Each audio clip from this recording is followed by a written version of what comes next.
बहुत पुराने वक्त की बात है, जब दुनिया आज की तरह नहीं थी। समंदर के किनारे एक छोटा सा गांव बसा हुआ था, जिसका नाम था गुलिस्ताने साहिल। ये गांव इतना छोटा था कि शायद 100 से ज्यादा घर भी नहीं थे। गांव के लोग ज्यादातर मछुआरे थे।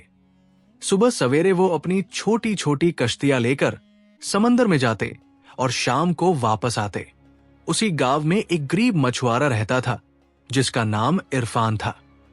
इरफान की उम्र तकरीबन 35 साल के करीब थी।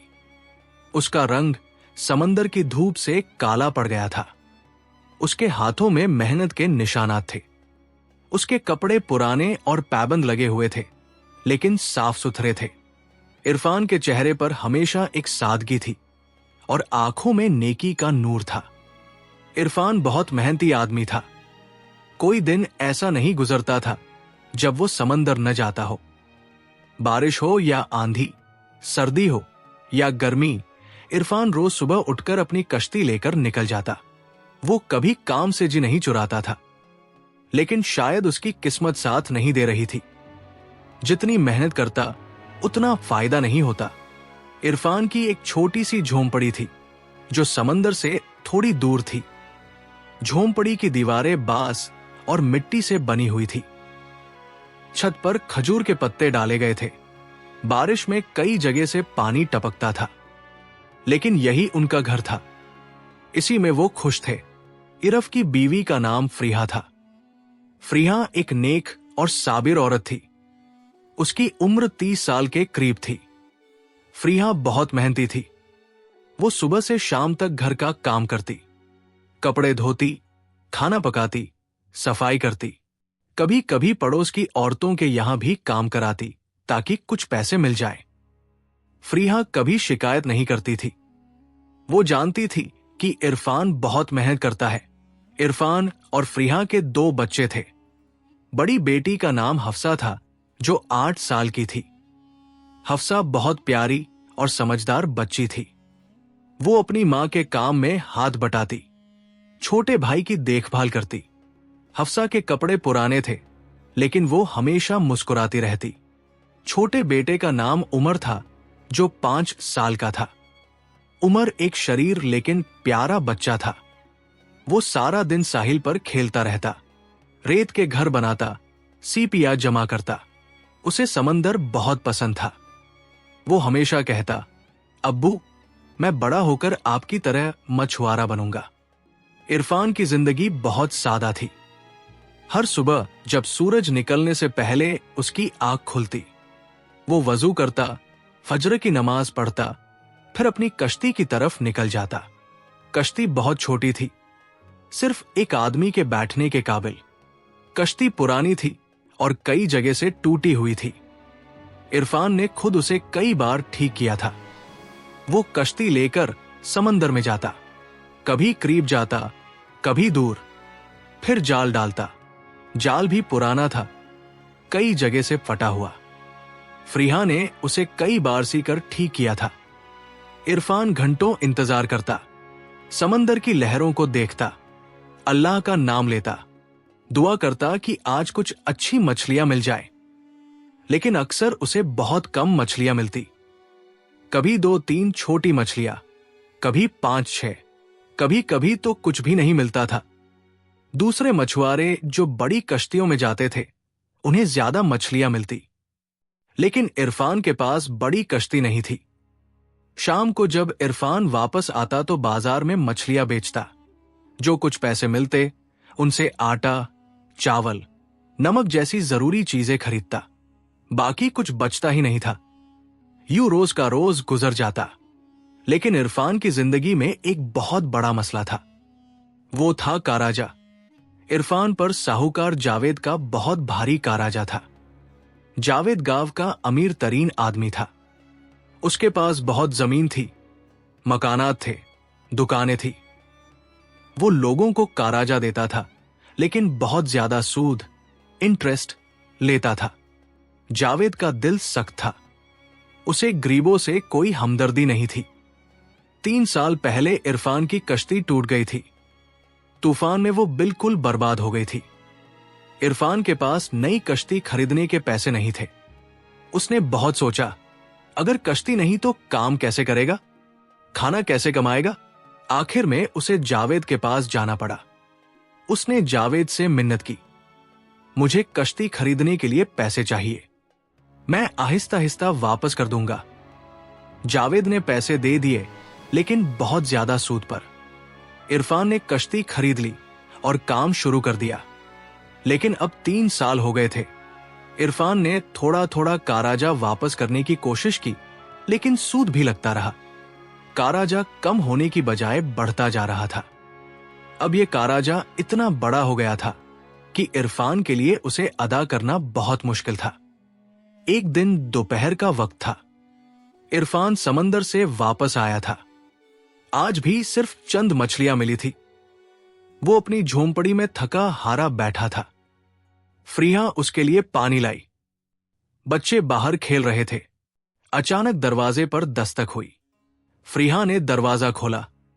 बाहर जावेद खड़ा था। उसके साथ उसका नौकर भी था। जावेद अंदर आया। उसके चेहरे पर गुस्सा था। उसने सख्त लहजे में कहा, इरफान, 3 साल हो गए हैं, तुमने मेरा काराजा अभी तक वापस नहीं किया। इरफान ने घबरा कर कहा, जावेद भाई, मैं कोशिश कर रहा हूं, जो कुछ मिलता है आपको देता रहता हूं। जावेद ने गुस्से से कहा, कोशिश? तुम्हारी कोशिश काफी नहीं है। मेरे पैसे डूबते जा रहे हैं, अब बहुत हो गया।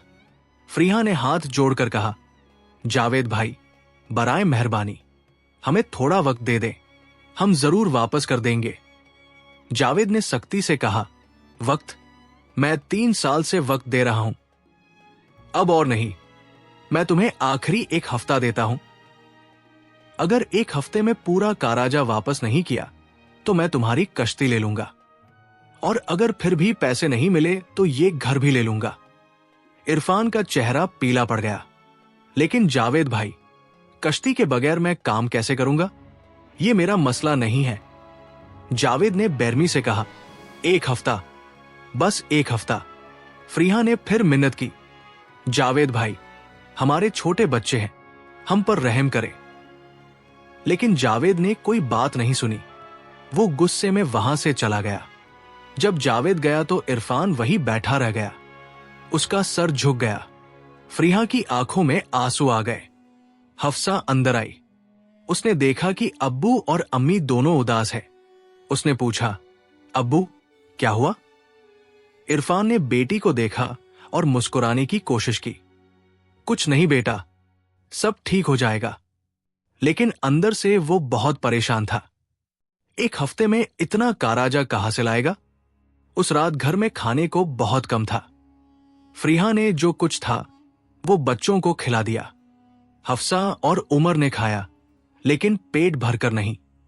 इरफान और फ्रीहा ने सिर्फ पानी पीकर रात गुजारी। बच्चे जल्दी सो गए क्योंकि थके हुए थे। लेकिन इरफान और फ्रीहा को नींद नहीं आ रही थी। फ्रीहा ने आहिस्ता से कहा, अब क्या होगा? इरफान ने कहा, पता नहीं, लेकिन अल्लाह है, वो जरूर कोई रास्ता दिखाएगा। फ्रीहा ने आह भरी, मैं बहुत डर रही हूं। अगर कश्ती चली गई तो तुम काम कैसे करोगे? और अगर घर चला गया तो हम कहां रहेंगे? इरफान ने अपनी बीवी का हाथ पकड़ा। फ्रीहा, हिम्मत करो, हमने पहले भी मुश्किल वक्त देखे हैं, अल्लाह ने हमेशा मदद की है। लेकिन उसके दिल में भी खौफ था। आधी रात को जब सब सो गए तो इरफान उठा। वो बाहर आया। आसमान में तारे चमक रहे थे। समंदर की लहरों की आवाज आ रही थी। इरफान ने दोनों हाथ उठाए और अल्लाह से दुआ की, अल्लाह, तू सब कुछ जानता है, मैं बहुत गरीब हूं, मेरे पास कुछ नहीं है, मैंने हमेशा मेहनत की, लेकिन मेरी किस्मत साथ नहीं देती। अब मेरे ऊपर बहुत भारी काराजा है, मैं नहीं जानता कि क्या करूं। ऐ मेरे रब्बा, मेरी मदद फरमा, मेरे बच्चों को सड़क पर न डाल, मुझे कोई रास्ता दिखा, तू ही मेरा सहारा है। इरफान की आंखों से आंसू बहने लगे। वो काफी देर तक वही खड़ा दुआ करता रहा। उस रात इरफान ने फैसला किया कि कल वो बहुत दूर समंदर में जाएगा। शायद वहां ज्यादा मछलियां मिले, शायद अल्लाह कोई रास्ता निकाले। अगली सुबह जब सूरज निकलने से पहले इरफान की आंख खुली तो उसके दिल में एक अजीब सा यकीन था। कल रात की दुआ के बाद उसे लगा था कि अल्लाह जरूर कोई रास्ता दिखाएगा। उसने फैसला किया था कि आज वो समंदर में बहुत दूर जाएगा, जहां वो पहले कभी नहीं गया। फ्रीहा अभी सो रही थी, बच्चे भी सो रहे थे। इरफान ने आहिस्ता से उठकर वजू किया और फजर की नमाज अदा की। नमाज के बाद उसने एक लंबी दुआ की। फिर उसने अपना पुराना कपड़ा पहना और बाहर निकल गया। फ्रीहा की आंख खुल गई। उसने देखा कि इरफान जा रहा है। उसने आवाज दी, इतनी जल्दी कहा? इरफान ने मुड़कर देखा और कहा, आज मैं दूर जा रहा हूं, शायद वहां अच्छी मछलियां मिले। फ्रीहा ने परेशानी से कहा, लेकिन दूर जाना खतरनाक है, समंदर में बड़ी लहरें आती है। इरफान ने मुस्कुराकर कहा, फिक्र न करो, अल्लाह है, मैं जल्द वापस आऊंगा। फ्रीहा ने उसे जाने दिया, लेकिन उसके दिल में बेचैनी थी। इरफान साहिल पर पहुंचा। अभी अंधेरा था। आसमान में हल्की सुर्खी आनी शुरू हो रही थी। समंदर की लहरें आहिस्ता आहिस्ता साहिल से टकरा रही थी। हवा ठंडी थी। उसने अपनी कश्ती को पानी में धकेला। कश्ती छोटी थी, लेकिन इरफान को उससे मोहब्बत थी। ये कश्ती उसकी रोजी का जरिया थी। उसने कश्ती में बैठकर चप्पू चलाना शुरू किया। आहिस्ता आहिस्ता वो साहिल से दूर होता गया। सूरज निकल आया। समंदर का पानी सुनहरी रंग का हो गया। मंजर बहुत खूबसूरत था। इरफान ने अल्लाह का शुक्र अदा किया। वो चप्पू चलाता रहा। 1 घंटा गुजर गया, फिर 2 घंटे। साहिल अब नजर नहीं आ रहा था। चारों तरफ सिर्फ पानी ही पानी था। इरफान पहली बार इतनी दूर आया था। उसे थोड़ा डर भी लग रहा था, लेकिन उसने हिम्मत की। उसने सोचा कि अब यही जाल डालना चाहिए। उसने अपना पुराना जाल उठाया।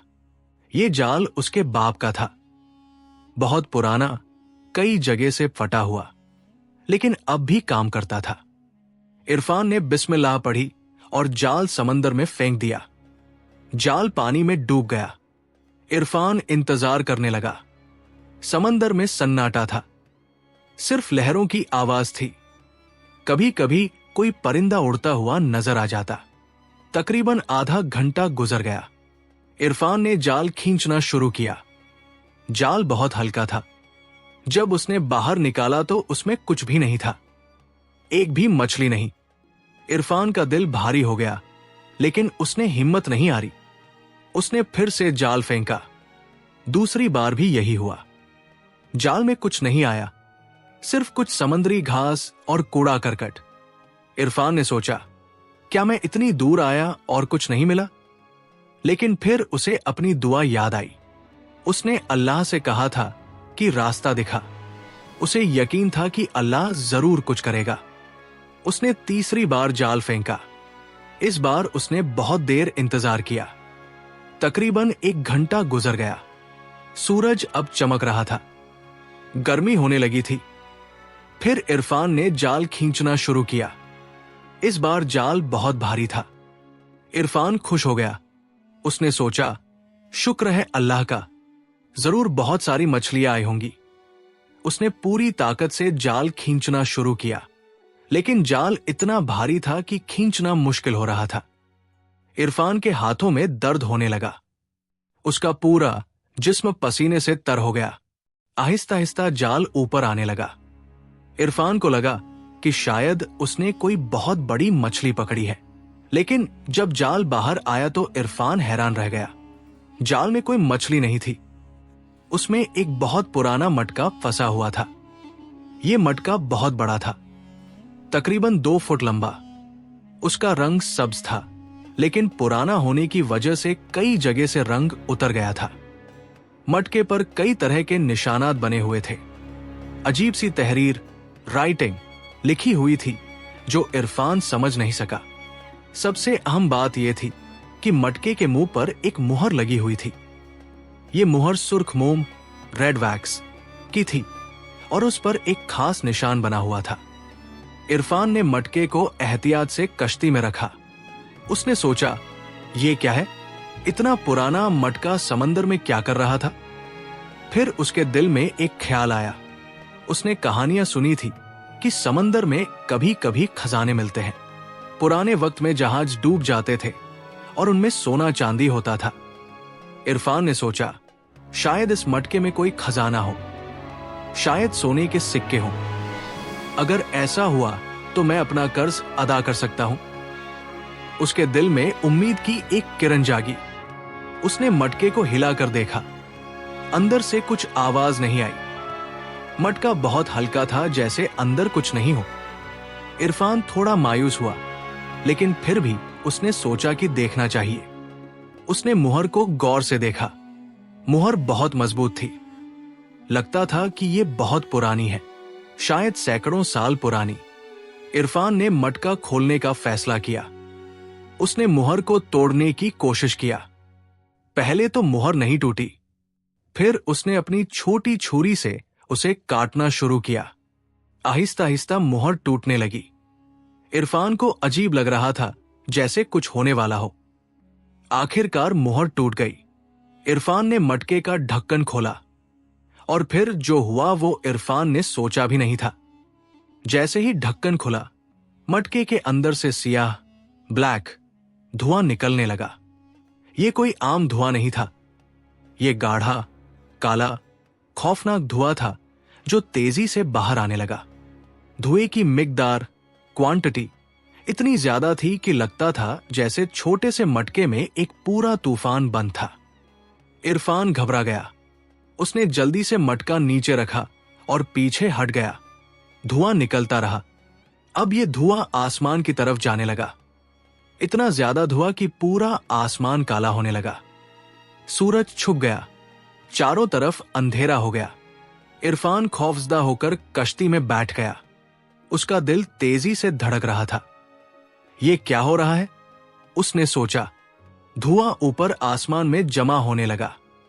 फिर वो धुआं एक शक्ल बनाने लगा। इरफान ने देखा कि धुएं से एक बहुत बड़ी शक्ल बन रही थी।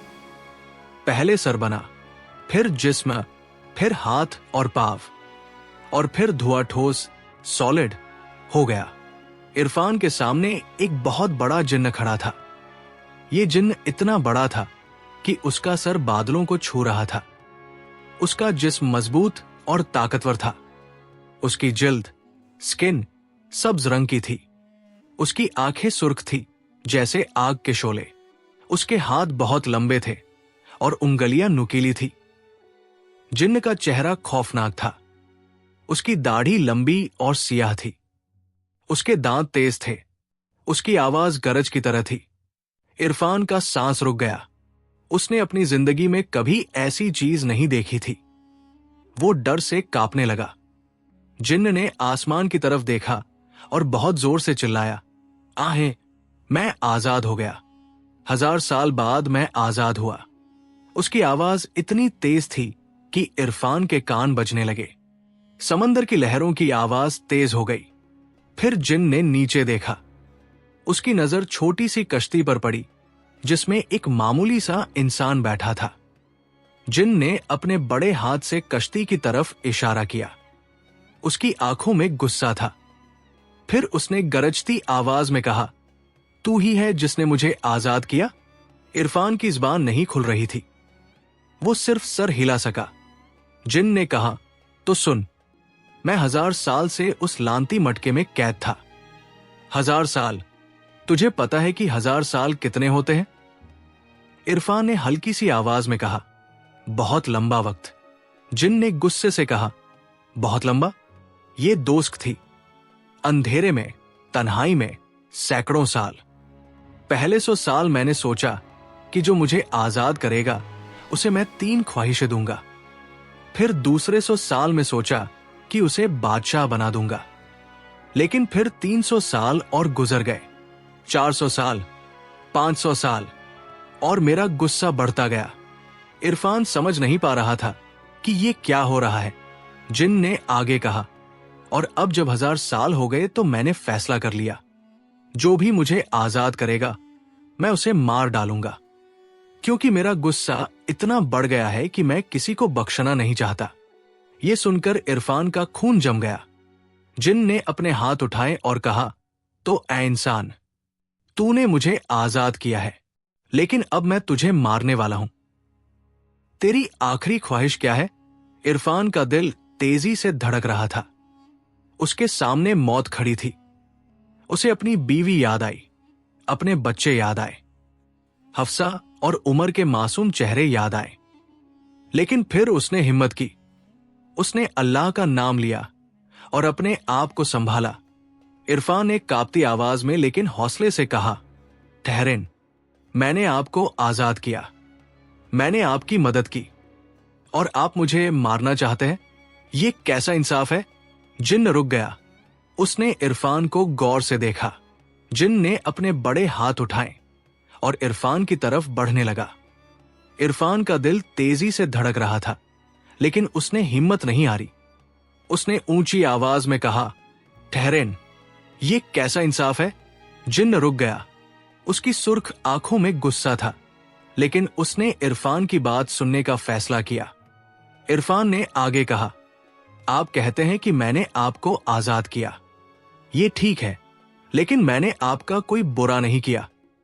मैंने तो सिर्फ एक पुराना मटका खोला था। मुझे क्या पता था कि उसमें कोई कैद है?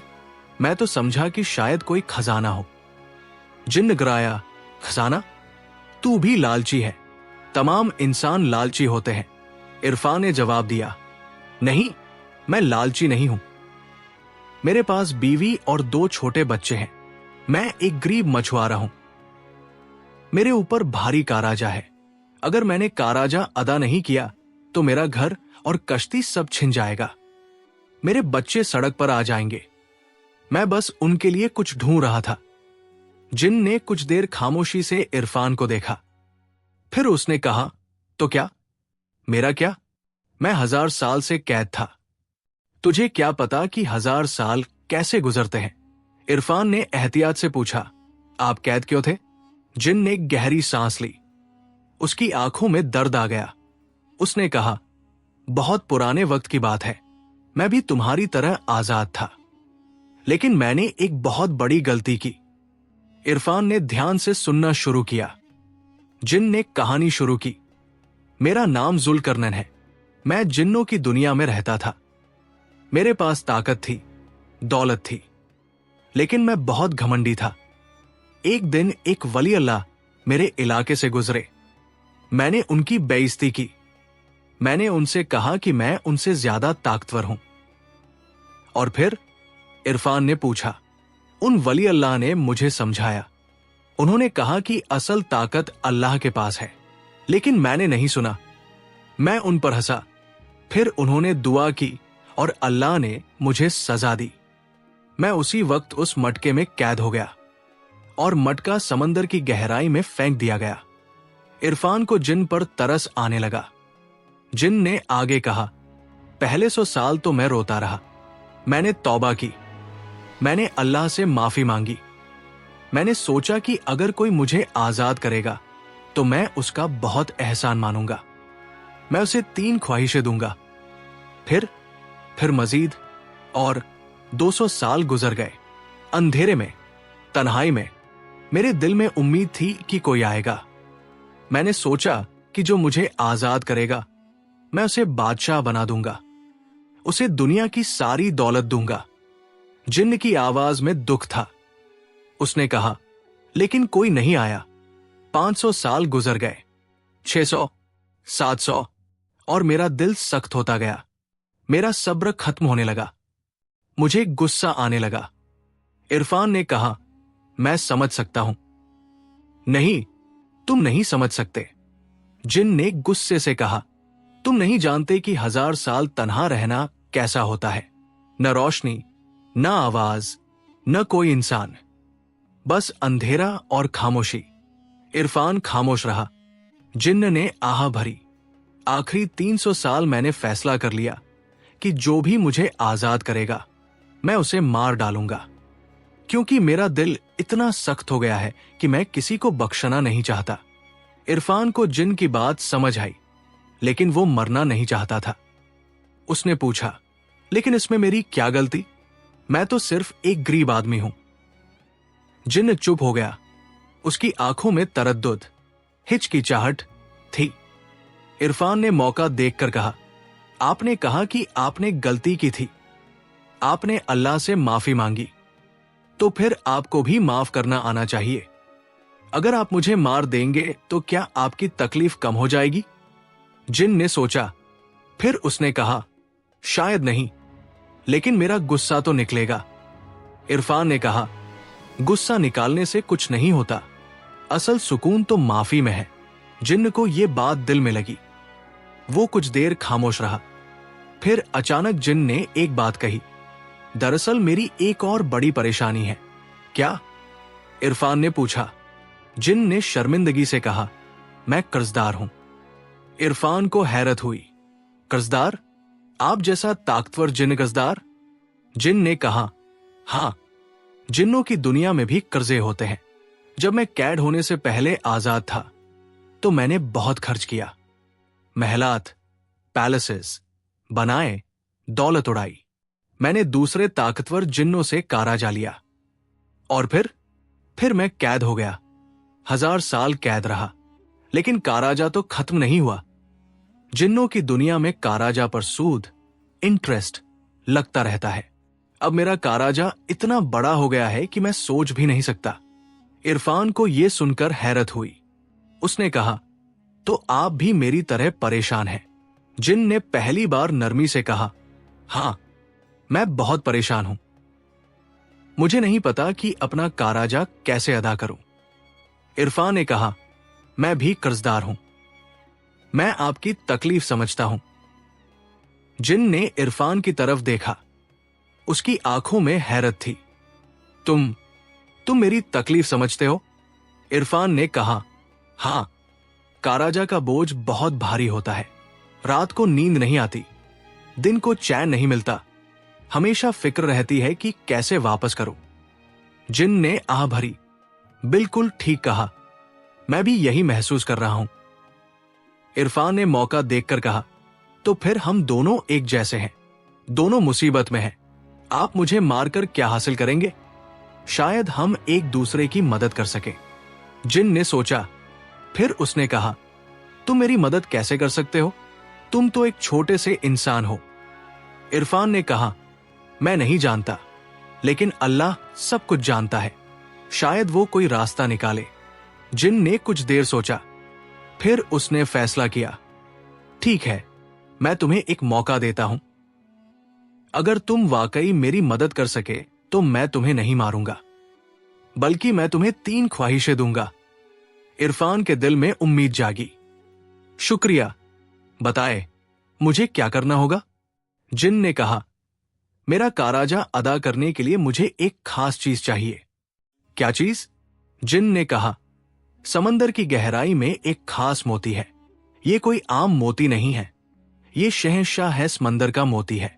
ये मोती इतना कीमती है कि उससे मेरा तमाम काराजा अदा हो सकता है।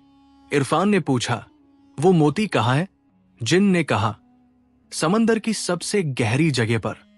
वहां एक बहुत बड़ी गार, केव है। उस गार में शहंशाह समंदर रहता है, उसके पास ये मोती है। इरफान ने पूछा, तो आप खुद क्यों नहीं ले आते? जिन ने कहा, मैं नहीं जा सकता। वहां जाने के लिए एक खास शर्त है, सिर्फ एक नेक दिल इंसान ही वहां जा सकता है, जिन्न नहीं जा सकते। इरफान ने सोचा, लेकिन मैं तो मछुआरा हूं, मैं इतनी गहराई में कैसे जाऊंगा? जिन ने कहा, मैं तुम्हें एक खास ताकत दूंगा। तुम पानी में सांस ले सकोगे और तुम्हारा जिस्म ताकतवर हो जाएगा। लेकिन याद रखना, यह रास्ता बहुत खतरनाक है। वहां जानवर हैं, मखलूकात, क्रीचर्स हैं जो बहुत खौफनाक है। इरफान का दिल डूबा। वो डर गया, लेकिन फिर उसे अपनी बीवी और बच्चे याद आए। उसे अपना काराजा याद आया। उसने कहा, अगर मैं ये मोती ले आया तो आप मुझे 3 ख्वाहिशें देंगे? जिन ने कहा, हां, मैं वादा करता हूं। इरफान ने गहरी सांस ली। फिर उसने फैसला किया, ठीक है, मैं कोशिश करूंगा। जिन्न को हैरत हुई। तुम वाकई जाओगे? तुम्हें डर नहीं लगता?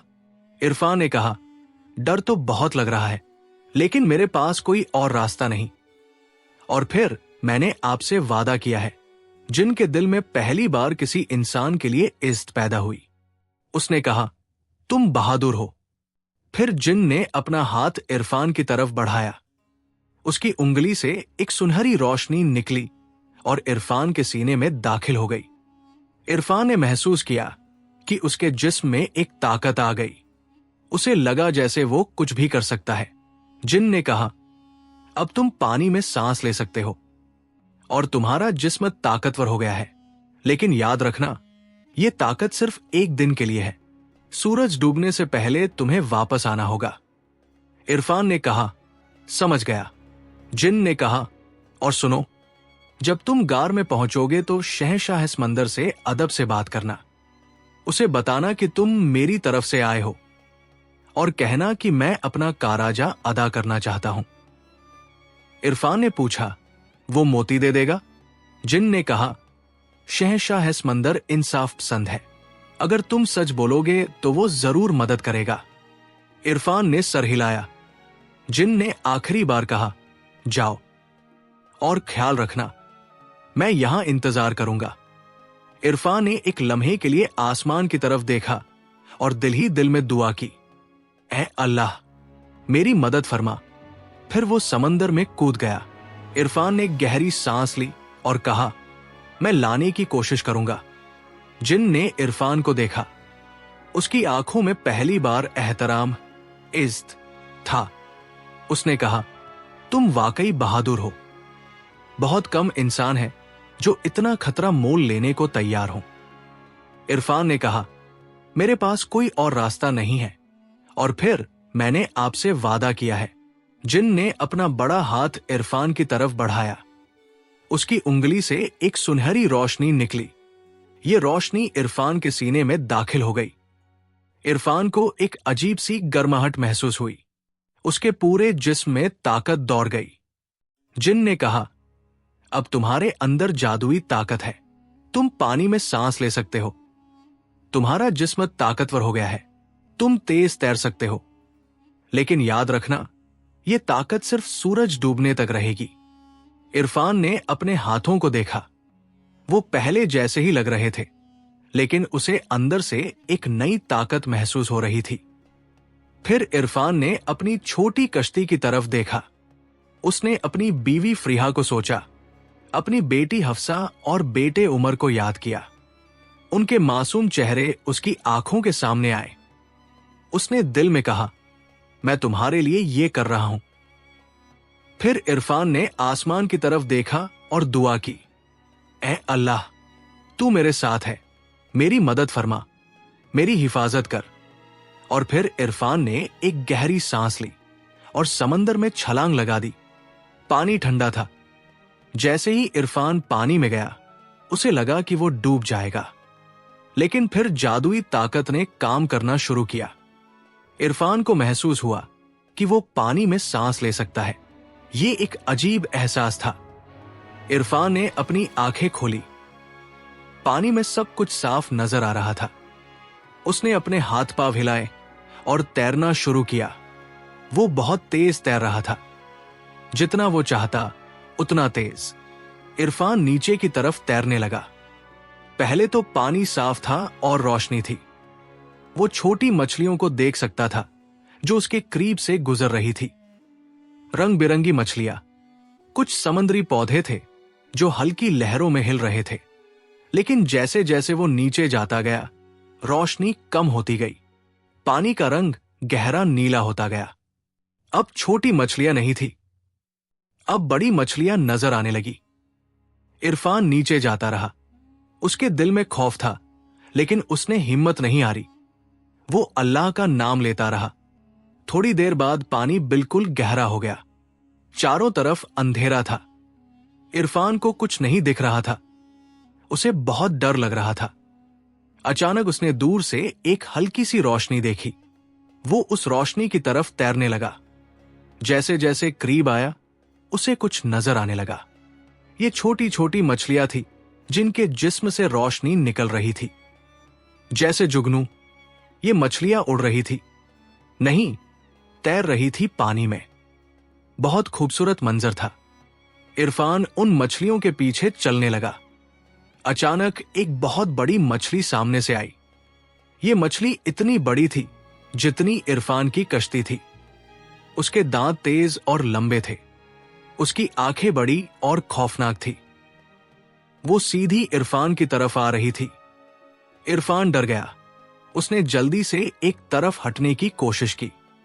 मछली ने अपना मुंह खोला और इरफान पर हमला किया। इरफान ने बड़ी तेजी से नीचे की तरफ तैरा। मछली के दांत उसके बालों से टकराए, लेकिन इरफान बच गया।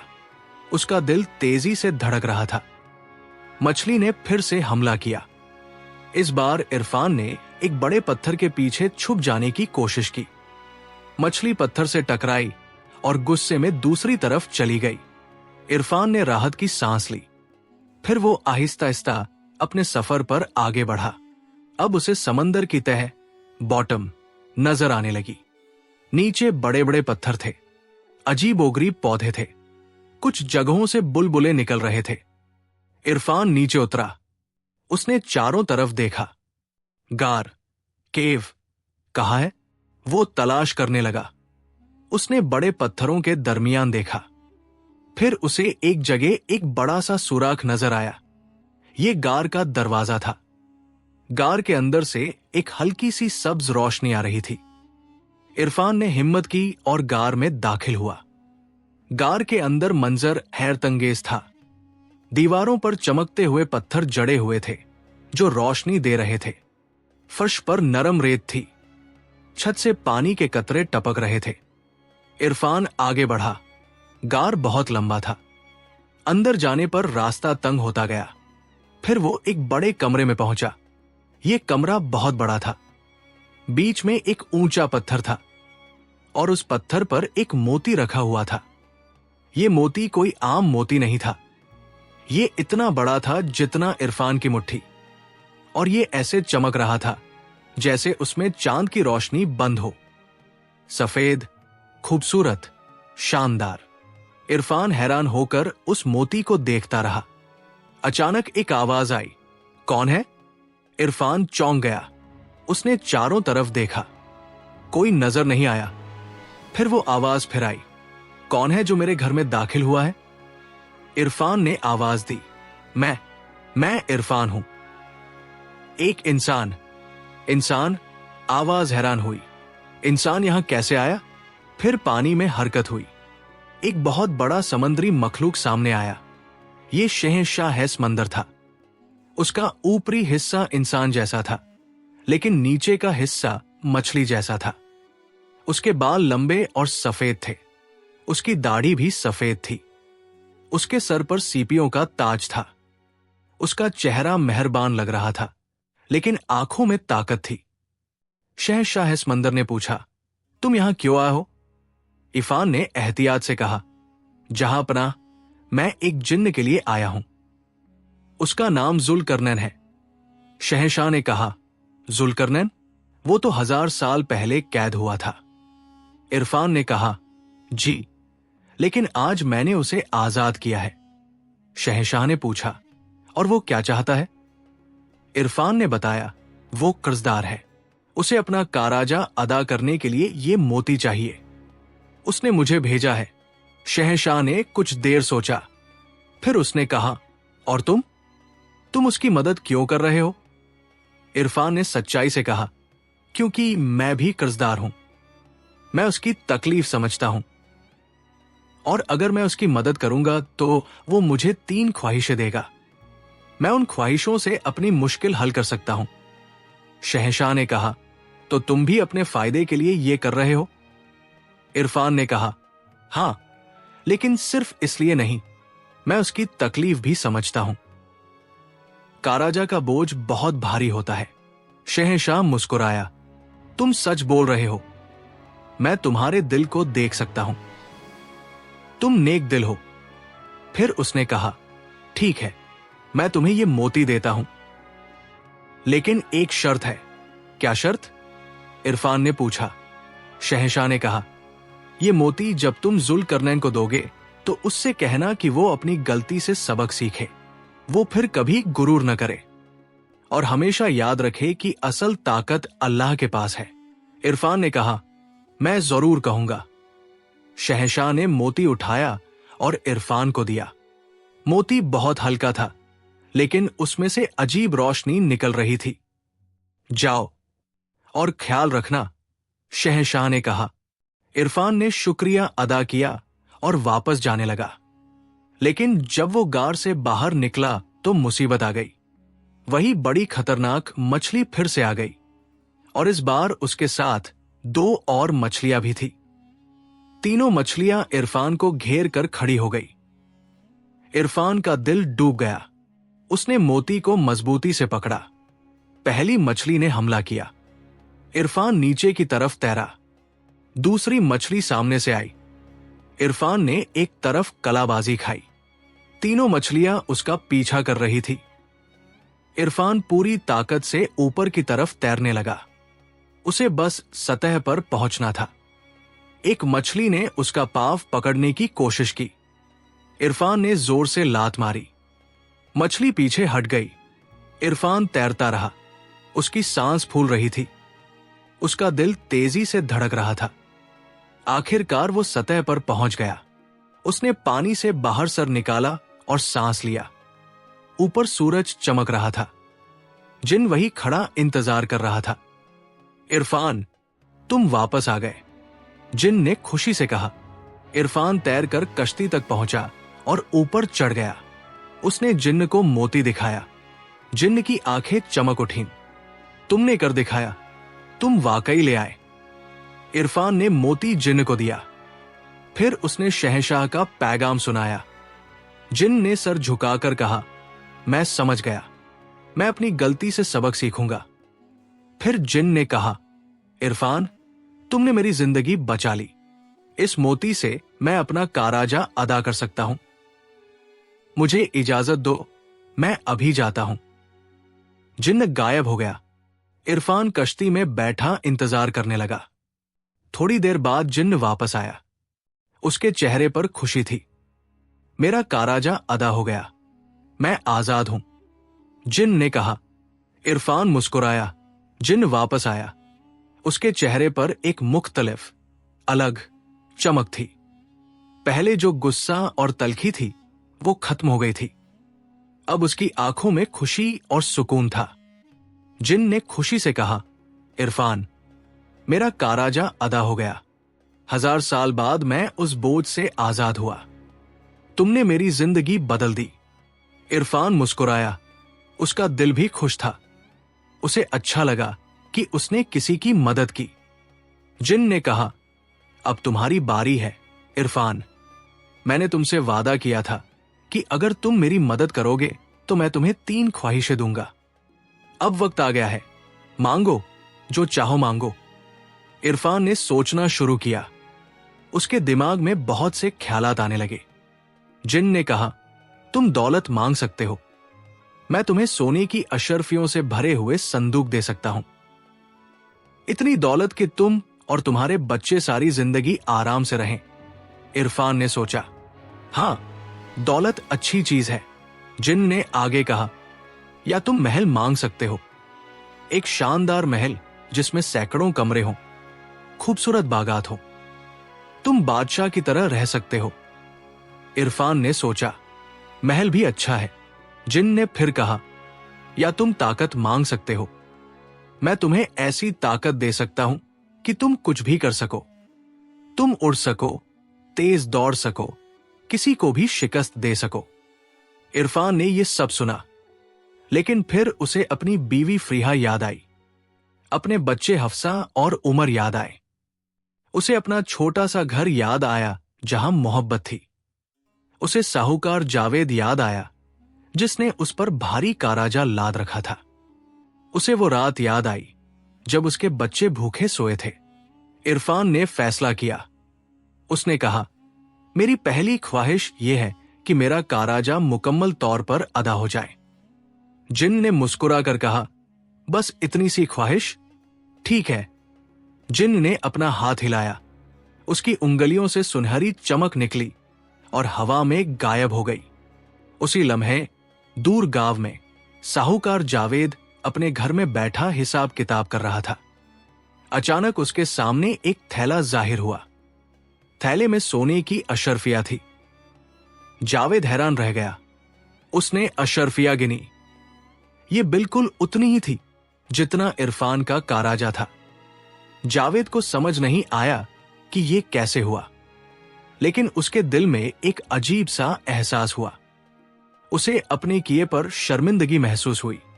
समंदर में जिन्न ने इरफान से कहा, हो गया, तुम्हारा काराजा अदा हो गया। अब दूसरी ख्वाहिश? इरफान ने सोचा, अब वो अपने लिए कुछ मांग सकता था, लेकिन फिर उसे अपने गांव के लोग याद आए। उसे वो बूढ़ा मछुआरा याद आया जो हर रोज खाली हाथ लौटता था। उसे वो बेवा औरत याद आई जिसके शौहर की मौत के बाद कोई कमाने वाला नहीं था। उसे वो बच्चे याद आए जो साहिल पर भीख मांगते थे। इरफान ने कहा, मेरी दूसरी ख्वाहिश यह है कि मेरे गांव के तमाम गरीब लोगों को रोजगार मिल जाए, किसी के घर में भूख न हो। जिन्न ने हैरानी से इरफान को देखा। तुम अपने गांव के लिए मांग रहे हो, अपने लिए नहीं? इरफान ने कहा, वो लोग भी तो मेरे हैं। अगर मेरे पास सब कुछ हो और मेरे पड़ोसी भूखे हों तो मुझे सुकून कैसे मिलेगा? जिन्न के दिल में इरफान के लिए और भी एस्त बढ़ गई। उसने कहा, तुम वाकई नेक दिल हो। ठीक है। जिन्न ने फिर अपना हाथ हिलाया। इस बार बहुत ज्यादा रोशनी निकली और चारों तरफ फैल गई। उसी लम्हे समंदर में एक अजीब तब्दीली आई। पानी में मछलियों की तादाद बढ़ने लगी। हर तरह की मछलियां, छोटी, बड़ी, कीमती। समंदर जैसे जिंदगी से भर गया। गांव में जो मछुआरे समंदर में थे, उन्हें अचानक अपने जालों में बहुत सारी मछलियां मिलने लगी। एक मछुआरे ने दूसरे से कहा, यह क्या हो रहा है? मैंने जिंदगी में इतनी मछलियां नहीं देखी।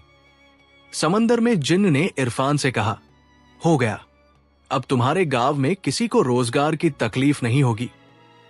इरफान की आंखें खुशी से चमक उठीं।